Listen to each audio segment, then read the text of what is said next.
সুপ্রিয় শিক্ষার্থীরা, আসসালামু আলাইকুম। আশা করি তোমরা সবাই ভালো আছো। Engineering university girls school and college কর্তৃক আয়োজিত অনলাইন শিক্ষা কার্যক্রমে তোমাদের স্বাগত জানাচ্ছি। আমাদের আজকের লেকচারের টপিক হচ্ছে ইউনিট 10 এর lesson 4, the old man at the bridge, written by Ernest Hemingway. তো এই শর্ট স্টোরিটা শুরু করার আগে আমরা এর লেখক আর্নেস্ট হেমিংওয়ে সম্পর্কে অল্প একটু করে জেনে নেব। আচ্ছা, আর্নেস্ট হেমিংওয়ের পুরো নাম হচ্ছে আর্নেস্ট মিলার হেমিংওয়ে। উনি 1899 সালে আমেরিকায় জন্মগ্রহণ করেন এবং 1961 সালে উনি সুইসাইড করেন।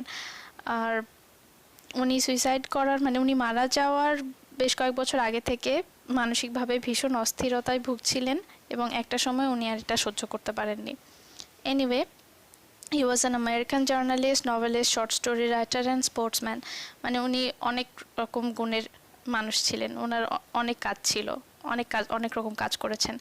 হি termed his economical and understated writing style as the iceberg theory.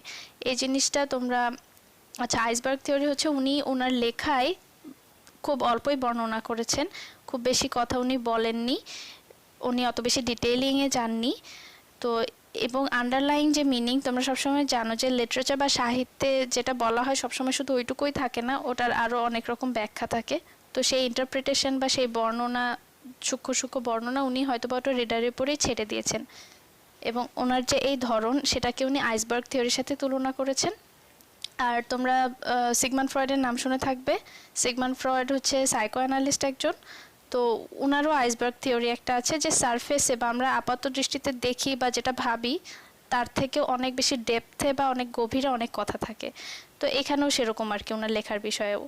আচ্ছা, যাই হোক, আর্নেস্ট হেমিংওয়ে 1954 সালে নোবেল পুরস্কার লাভ করেন সাহিত্য অবদানের জন্য। আচ্ছা, ওনার যে সাহিত্যকর্ম সেখানে লাভ, ওয়ার, ওয়াইল্ডারনেস অ্যান্ড লস বা ডেথ যেটাই বলি, এই জিনিসগুলো কিন্তু অনেক বারবার উঠে এসেছে ওনার ছোট গল্পে, তারপরে ওনার উপন্যাসে। এগুলো হচ্ছে রিকারেন্ট থিমস ছিল। আচ্ছা,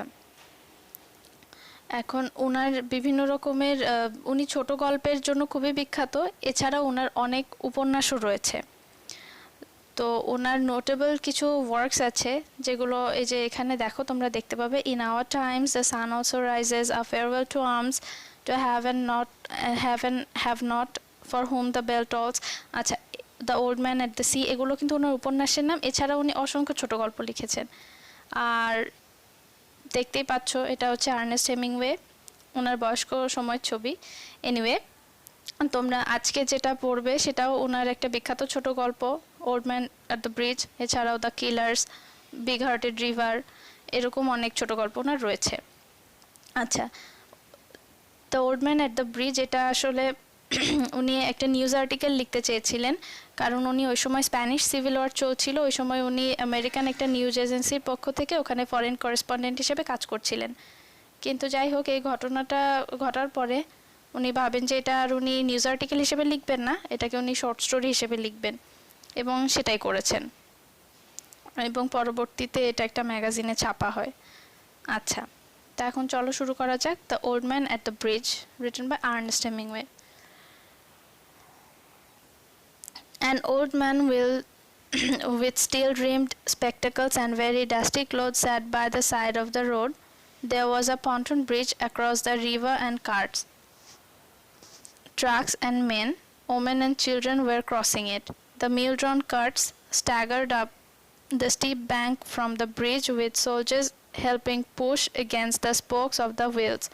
The trucks ground up and away, heading out of it, and the peasants plodded along in the ankle-deep dust. But the old man sat there without moving. He was too tired to go any further. আচ্ছা, এই শুরুতে যে প্যারা, এটাতে তোমরা দেখতে পাচ্ছ আসলে মানুষ এক জায়গা থেকে আরেক জায়গা চলে যাচ্ছে। আর এই পন্টুন ব্রিজটা সম্পর্কে একটু বলি। পন্টুন হচ্ছে প্রশস্ত তলবিশিষ্ট নৌকা। এগুলো সাধারণত টেম্পোরারি ব্রিজ যে বানায় বা নদী পার হওয়ার জন্য যে ব্রিজ বানানো হয় টেম্পোরারিলি, সেগুলোকে সাপোর্ট করার জন্য ইউজ করা হয়। ঠিক আছে, এখানে প্লডেড আসলে খুব আস্তে আস্তে চলা বা এরকম। ঠিক আছে, ক্লান্তভাবে চলা।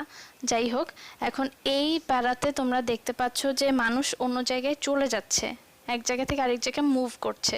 ঠিক আছে, যার যেরকম আছে সে যতটুকু পারছে কার্টে করে বা যাই হোক এরকম করে সে তারা জিনিসপত্র নিয়ে চলে যাচ্ছে।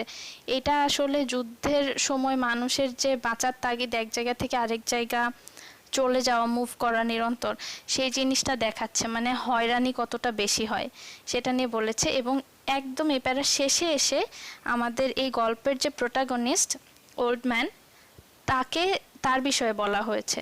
আর তোমরা আরেকটা দেখতে পাবে যে এইখানে হচ্ছে পুরো গল্পটা আসলে একজন ন্যারেটর বা বর্ণনাকারী এবং ওল্ড ম্যান বা যে বৃদ্ধ মানুষ তার মধ্যকার কনভারসেশনের মাধ্যমে এটা উঠে এসেছে পুরো বিষয়টা আর কি। তো যাই হোক, এখানে ওই ন্যারেটরই এখানে ওল্ড ম্যানের ব্যাপারে বলছেন। আচ্ছা, এবার দেখো, it was my business to cross the bridge, explore the bridge head beyond and find out to what point the enemy had advanced.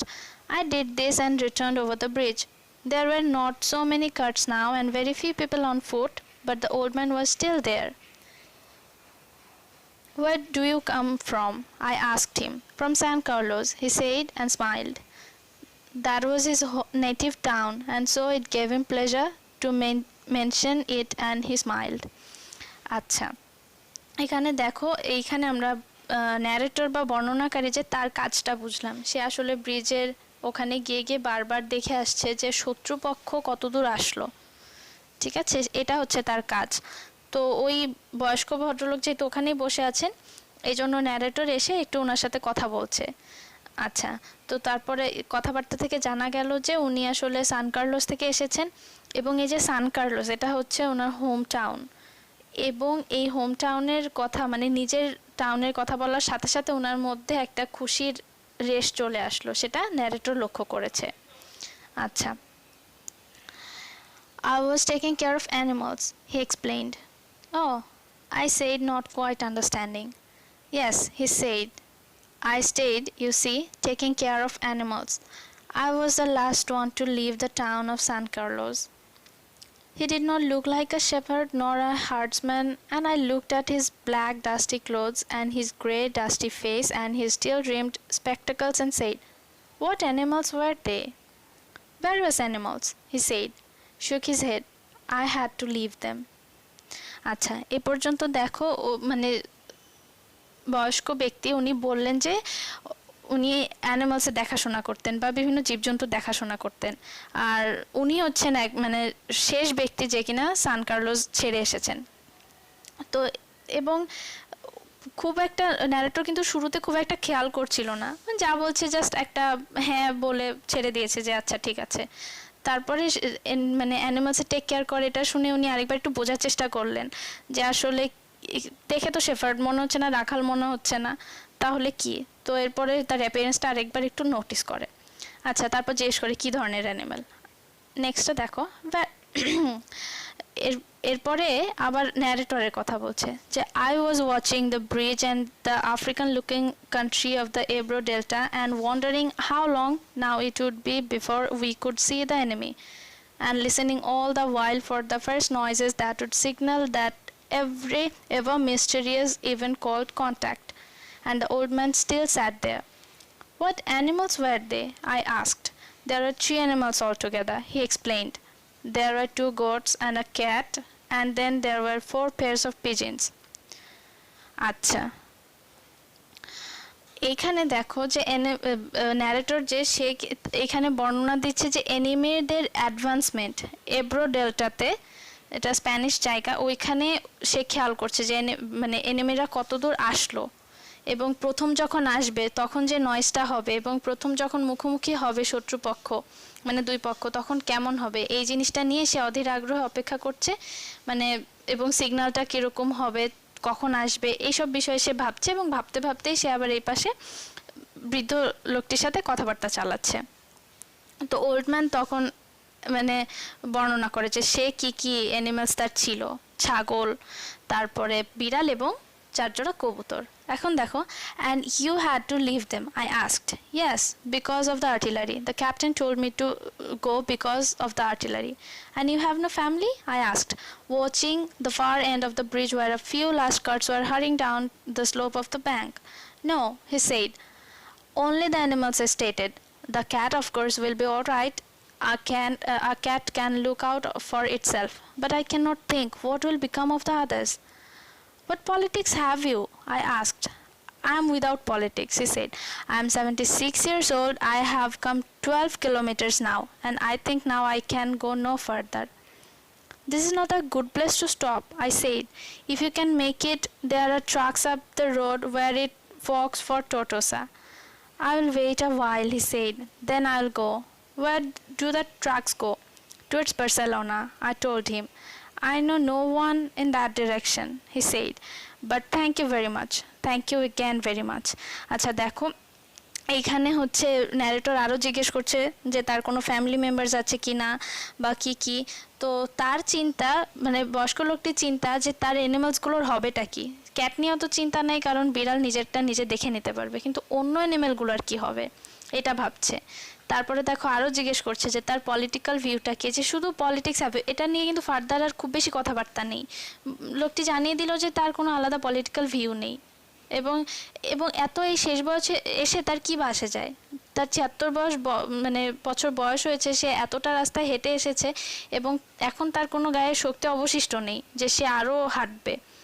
তো যাই হোক, ন্যারেটর জানায় যে এখানে আসলে বসার মতন জায়গা না, এটা সেফ না। তারপরে তো সে আরেকটু হেঁটে যদি একটা ট্রাকে উঠতে পারে তাহলে এটা বার্সেলোনা নিয়ে যেতে পারে। তো সে আরও লোকটি জানালো যে বার্সেলোনায় তার কেউ নেই। ন্যারেটরকে জানাচ্ছে যে বার্সেলোনায় তার কেউ নেই, ওখানে আসলে কেউ নেই, কিন্তু তাতে কি, সে যে জানিয়েছে এটার জন্য সে অনেকবার ধন্যবাদ জানায়। আচ্ছা, এখানে একটা জিনিস দেখো, ফক্স, এটা এখানে ভার্ব হিসেবে কিন্তু ইউজ হচ্ছে। এমনিতে আমরা জানি এটা কাঁটা চামচ, মানে খাওয়া দাওয়াতে ব্যবহৃত হয়, কিন্তু এখানে এটা ভার্ব হিসেবে ইউজ হচ্ছে। এটা মানে ডাইভার্ট বা ডিভাইড হওয়া, মানে ভেঙে কি বলবো, মানে একাধিক শাখায় প্রসারিত হওয়া বা ভাগ হয়ে যাওয়াটা বোঝায়। আর এইখানে ইনভার্টেড কমাগুলো, মানে এই পিডিএফ বইটাতে ইনভার্টেড কমাগুলো একটু কেমন যেন, আমি খুবই দুঃখিত। যাই হোক, আচ্ছা এবার দেখো, he looked at me very blankly and tiredly and then said, having to worry about someone, the cat will be all right. I'm sure there is no need to be unquiet about the cat, but the others? Now what do you think of the others? Why, they'll probably come through it all right. You think so? Why not? I said, watching the far bank where now there were no carts. But what will they do under the artillery? When I was told to leave because of the artillery. Did you leave the dove cage unlocked? I asked. Yes. Then they'll fly. Yes, certainly they'll fly. But the others? It's better not to think about the others, he said. If you're rested, I would go, I urged. Get up and try to walk now. Thank you, he said, and got his feet swayed from side to side and then sat down backwards in the dust. আচ্ছা, এখানে দেখো সে বলছে যে মানে তার খুবই মন খারাপ হচ্ছে এবং সে খুবই টায়ার্ডলি এবং ব্ল্যাঙ্কলি বলছে, মানে কোন দিকে তাকে বলছে যে কোনো ঠিক নাই, মানে এগুলোর ব্যাপারে বলছে যে এখন কি হবে আসলে। আর আনকোয়াইট মানে অস্থিরতা, মানে বিড়ালের ব্যাপারে ভেবে অত অস্থির হওয়ার বা চিন্তিত হওয়ার কোনো কারণ নাই, কিন্তু অন্যগুলো কি করবে। আর এখানে তার দেখো, তার মনে হচ্ছে যে সে নিজেই চলে এসেছে, যে আর্টিলারিতে সে মরে যেতে পারে এবং কামানের গোলাগুলি বা এই সমস্তর কারণে এগুলো তো খুব ডেঞ্জারাস। তাহলে ওরা কিভাবে সারভাইভ করবে। তো এখানে আরেকটা জিনিস দেখো, ডাভ বলা হচ্ছে, প্রিভিয়াসলি এটা পিজন ছিল, মানে পায়রা ছিল, এখন ডাভ। এখন ডাভ, পায়রা, যাই হোক, এগুলো হচ্ছে শান্তির প্রতীক। মেবি এখানে অথর ওইটা এখানে বোঝানোর চেষ্টা করছে যে ডাভকে যেহেতু খোলা ছিল, হয়তো বা এটা চলে যাবে, শান্তি হয়তো বা সামহাও সারভাইভ করবে বা আসবে, যেটাই হোক। তো যাই হোক, এখানে দেখো সে ন্যারেটরটা ওনাকে খুব রিকোয়েস্ট করে যে যদি রেস্ট নেওয়া হয়ে যায় তাহলে যেন এবার উঠে, কিন্তু বেচারা আসলে পারে না। সে উঠে দাঁড়ানোর চেষ্টা করে, একটু হাঁটারও চেষ্টা করে, কিন্তু আবার টায়ার্ড হয়ে ওখানেই বসে পড়ে। ঠিক আছে, তার আসলে কিছু করার নেই। এবং তার কোনো ফ্যামিলি নেই, তার মাথার মধ্যে তার ওইটাই তার শেষ সম্বল ছিল, ওই অ্যানিমালসগুলোই। এখন এটা যে তার কাছ থেকে ছুটে গেল, এই যে একটা মেলানকলি বা এই যে একটা পেইন, ওই জিনিসটাই সবসময় তার মাথার মধ্যে ঘুরছে, ঠিক আছে, এবং সে ওটা থেকে বের হতে পারছে না। দেখো এই জিনিসগুলো যুদ্ধে সবসময় হয়েই থাকে, এবং এই গল্পটার মধ্যে দিয়ে কিন্তু ওটাই দেখানো হচ্ছে যে যুদ্ধে সাধারণ মানুষ যারা সোলজার যারা, তারা তো ডিরেক্ট যুদ্ধ করতে গিয়ে মারা যায় বা তারা যুদ্ধ করে, কিন্তু এই যে সাধারণ মানুষের যে কি ভয়ানক অবস্থা সেটা দেখো। আচ্ছা, I was taking care of animals, he said dully, but no longer to me. I was only taking care of animals.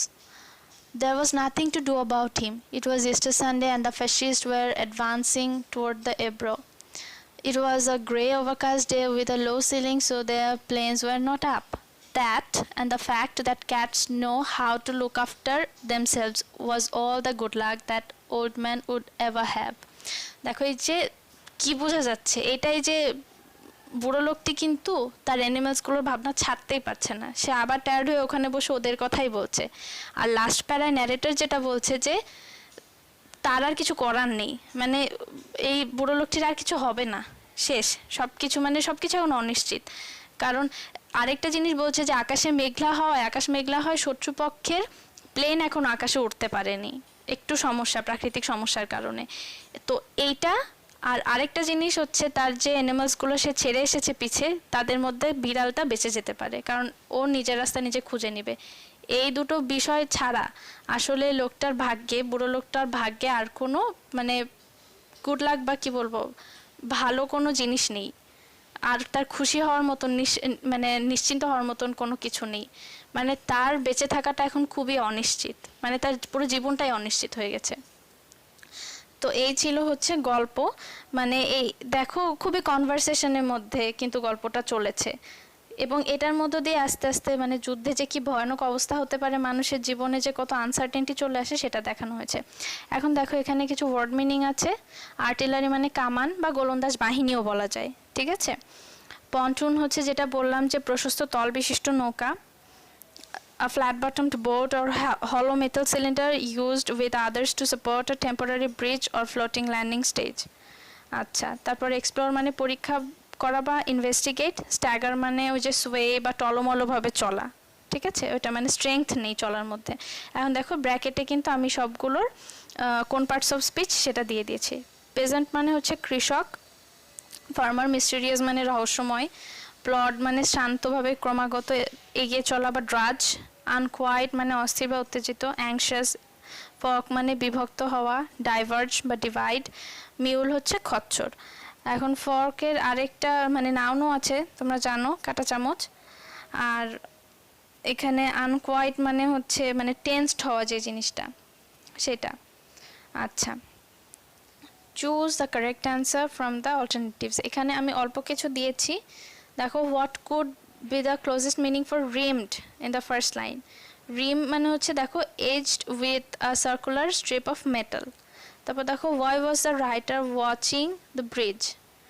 এখানে তোমরা অলরেডি জানো, to notice the movement of the enemy. তারপর the word signal means signify and indicate, মানে কোনো কিছু বোঝানো। তো যেহেতু 1 2 দুইটার মানেই তাই যে কোনো একটা কিছু নির্দেশ করছে, কাজেই বোথ 1 and 2 হবে।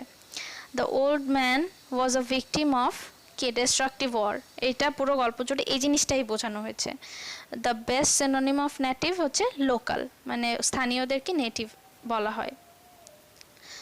আচ্ছা, what made the old man look pleased and smiling? The narrator asked the old man about his native town. The old man informed that he was from San Carlos. The utterance of his hometown's name made him look pleased and smiling. তো তোমরা বুঝতেই পারছো যে এইখানে বলা হচ্ছে যে লোকটার যে ক্ষণিকের খুশি বা হাসি এসেছিল ওটার কারণ কি, মানে কি জিনিসটা তাকে এরকম বানালো, এই জিনিসটা তার চেহারায় নিয়ে আসলো, সেটা হচ্ছে তার যে নেটিভ বা হোম টাউনের কথা বলা, ওইটা মনে করা।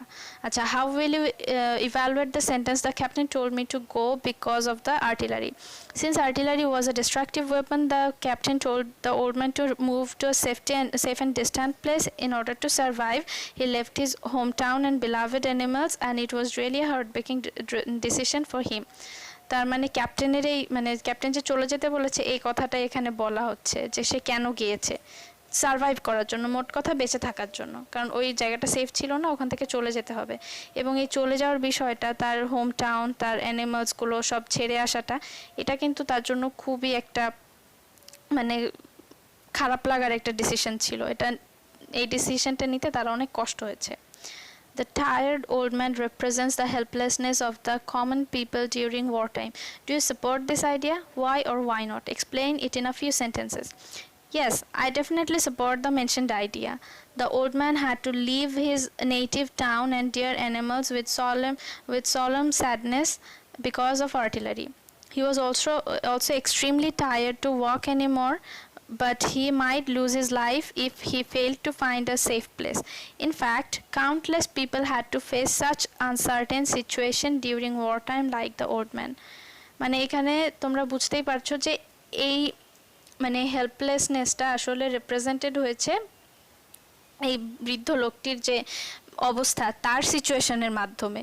অন্য কারোর ব্যাপারে কিন্তু এত ডিটেইলে বলা হয়নি, কিন্তু উনার ব্যাপারে বলা হয়েছে, এবং উনার এইসব বর্ণনার মাধ্যমে যে সাধারণ মানুষের যে দুরবস্থা হয় মানে যুদ্ধের সময়, সেই জিনিসটা উঠে এসেছে। আচ্ছা, এই ছিল আজকের মতন।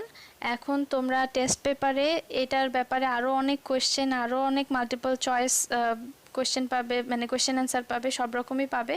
তোমরা একটু বিভিন্ন স্কুল কলেজ মানে বিভিন্ন কোয়েশ্চেনগুলো দেখে শুনে একটু প্র্যাকটিস করো, তাহলে তোমাদের আরও সুবিধা হবে। তো নেক্সট ভিডিওতে আবারও তোমাদের সাথে অন্য একটা লেকচার নিয়ে আসছি। ততদিন তোমরা সবাই সাবধানে থেকো আর পড়াশোনা করো।